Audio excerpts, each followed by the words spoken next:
فارتقي في الخير وارقى أفقا، إنها العلياء تبغي مسلما. أنت عنوان لأمجاد الأولى، فاهجر الأوحال واصعد في السماء، فاهجر الأوحال واصعد في السماء.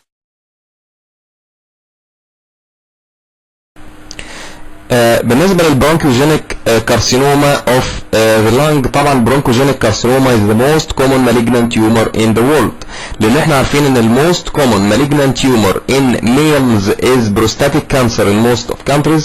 في مصر طبعا بالعرض carcinoma of the bladder، وعند الفيميلز كانسر بريست ده رقم 1، ولكن يجي عند الفيميلز او عند الميلز رقم 2 the second most common tumor عند الاثنين هما البرونكوجينيك كارسينوما. فلو جينا نبص على التوتال نلاقي ال most common tumor of the world is bronchogenic carcinoma.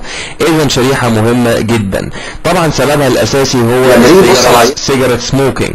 لما نيجي نبص على حاجة زي كده طبعا واضح عندنا ان ديت عبارة عن الفيولاي، يبقى احنا اذا في لانج تيشو، شريحة لانج. فين الالفيولاي؟ شايفين يا جماعة الفايبرس سيبتا الرفيعة خالص ديت اهي، كويس؟ الفايبرس سيبتا الرفيعة خالص ديت اهي، طبعا جزء منها اتكسر، ممكن يكون حصل نوع من الكومبنساتوري انفيزيما، لان في عندنا ماس اوكيوباينج ليجن، والعيان طبعا دوت ممكن يكون كان عنده انفيزيما قبل كده وكرونيك برونكايتس لان هو سيجارة سموكر، يعني كده كده ممكن نلاقي عنده اكتر من فيتشر.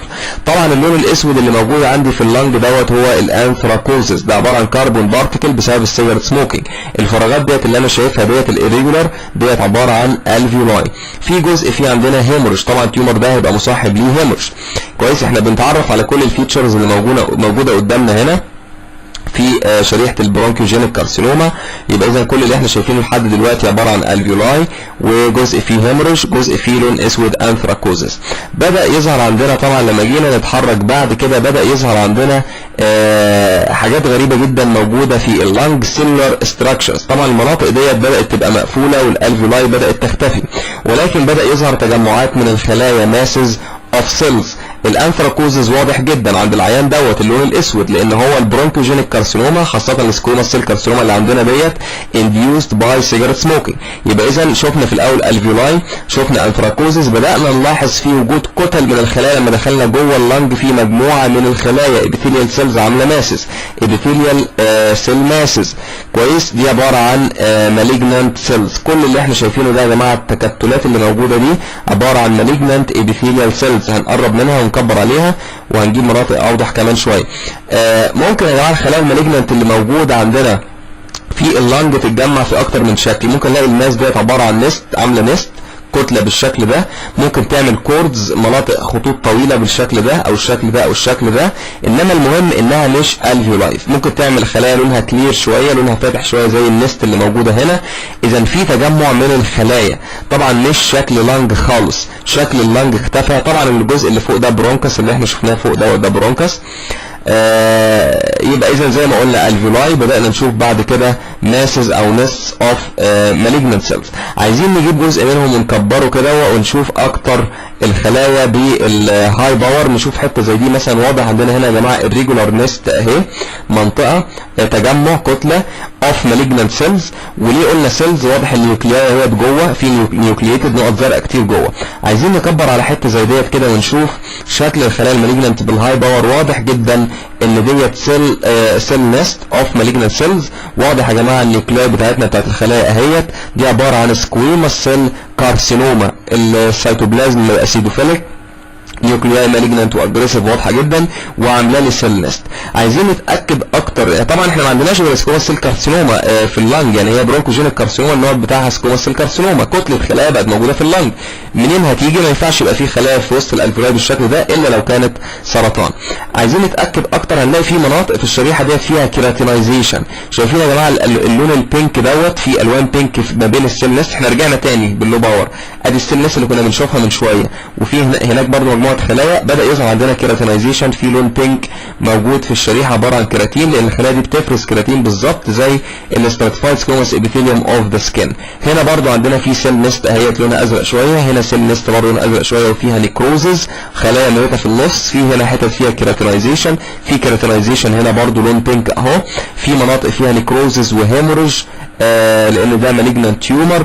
يبقى اذا شكل اللنج اتغير خالص، ملامح اللنج اتغيرت، الالفيولاي بقى فيه جنب جنبها مناطق فيها نيكروزس، فيها هيموريج، فيها سيل نست، فيها كيراتينايزيشن. دي منطقه برضو فيها كيراتينايزيشن اهو، هنا كيراتين برضو، وديت سيل نست مجموعه من الخلايا المالجننت. كل المساحات الكبيره ديت عباره عن مالجننت سيل نست اللي احنا شايفينها دي، اللون الاسود ده انثراكوزز. اذا شريحه مميزه بالمشاكل الخطيرة والتغيرات الكبيرة اللي بدأت تحصل في اللانج تيشو. واضح برضو هنا يا جماعة عندنا سيل نست اهو، تجمع من الخلايا المالجننت اهو، واضح متحدد جدا وواضح كويس اهو. يعني الشريحة دي محتاج بس انك تتحرك فيها كويس، وهتلاقي عندك كتل من الابيثيليال سيلز عامله لك سيل نست، وممكن تلاقي فيه كيراتينايزيشن اللي هو اللون البينك ده. اذا دوت من الحاجات المميزة في البرونكوجينيك كارسينوما اوف ذا لانج، النوع بتاعها سكويموس سيل كارسينوما. اللخص تاني اللي احنا قلناه في الشريحه ديت، شفنا في طرف الشريحه الفيولاي، اتحركنا بعد كده بدانا نلاقي تجمعات من الخلايا المالجننت عامله لي سيل نتس او عامله لي كورتس، كتل من الخلايا المالجننت. شفنا مناطق فيها لون بينك كيراتينايزيشن، شفنا فيها الاسود اللي هو الانثراكوزس. دي شريحه البرونكوجينيك كارسينوما. دي شريحة تانية عندنا برضو برونكوجينيك كارسينوما. واضح عندنا هنا يا جماعة في الفيولاي اهيت الريجولار اير بيسز، ولما نبدأ نتحرك في الشريحة ديت نشوف المشاكل اللي موجودة فيها تدريجيا كده مع بعض. بدأ يظهر عندنا، اختفت الالفيولاي وبدأ يظهر عندنا كتل من الخلايا. فين كتل الخلايا يا دكتور اللي حضرتك بتتكلم عليها؟ كل اللي احنا شايفينه دوت يا جماعة، كل دوت عباره عن ناسز او نستس اوف مالجننت سيلز. دي كتله من المالجننت سيلز، دي كتله من المالجننت سيلز، دي كتله من المالجننت سيلز. ازاي عرفنا انها سيلز؟ واضح انها نيوكلييتد. في يا جماعه نيوكلاي زرقاء اهي، ومجموعه من الخلايا متجمعين في مجموعات اهوت. وهنا برضو عندنا كوردز اوف مالجننت سيلز كويس، ممكن تبقى متحوطه في فايبرس تيشو، فايبرس رياكشن، لكن هي خلايا ما هياش الفيولاي. طبعا في حاجات هتبقى اوضح من كده ومتحدده اكتر من كده في شريحه البرونكوجينيك كارسينوما، نشوفها برضو مع بعض. احنا دلوقتي بنتحرك في الشريحه وبنبدا نتعرف على الملامح اللي موجوده. احد الحاجات اللي واضحه اللي بانت عندنا هنا يا جماعه الكيراتينايزيشن. واضح هنا يا جماعه منطقه فيها كيراتين هورلينج، هورلينج اللي هو شكل حلزوني او شكل دوامات، نفس الشكل بتعمله سكيموس سيل كارسينوما في السكن، هورلينج اوف كيراتين. هنا واضح ان في عندنا سيل نست برضو اهي، كتله من الخلايا. فين خلايا اهي؟ نيوكلياي، نيوكليس زرقاء، نيوكليس نيوكليس نيوكليس نيوكليس. ودي حته على فكره فيها ابنورمال ميتوز او ميتوتيك فيجر هنا. يبقى دي كتله من خلايا مالجننت عباره عن ستراتيفايد سكويموس ابيثيليوم. عرفنا ازاي انها سكويموس سيل كارسينوما اوف ذا لانج. في كيراتينايزيشن كتير موجود هنا اهو. خلاص يا جماعه، اذا بشوف الفيولاي، بشوف عندنا نست اوف مالجننت سيلز، وفي مناطق فيها كيراتينايزيشن. دي برونكوجينيك كارسينوما اوف ذا لانج، نوعها سكويموس سيل كارسينوما. ده برضو هنا منطقه متحدده واضحه ان في عندنا هنا نست اوف مالجننت سيلز برضو موجوده هنا، ما بينهم في فايبرس تيشو. يبقى دي برضو شريحة، ده شكل تاني شفناه اهو للبرونكيوجينيك كارسينوما اوف ذا لانج. شفنا السيل نست، شفنا الكيراتينايزيشن، شفنا في الاول خالص الالفيولاي كويس. يبقى احنا شفنا برضو شكلين. هنا في بعض الكيراتينايزيشن صغير، في كيراتينايزيشن لون بينك خفيف كده اهوت جوه السيل نست، احيانا ممكن تلاقيه جوه السيل نست كمية قليلة زي ما شفنا دلوقتي.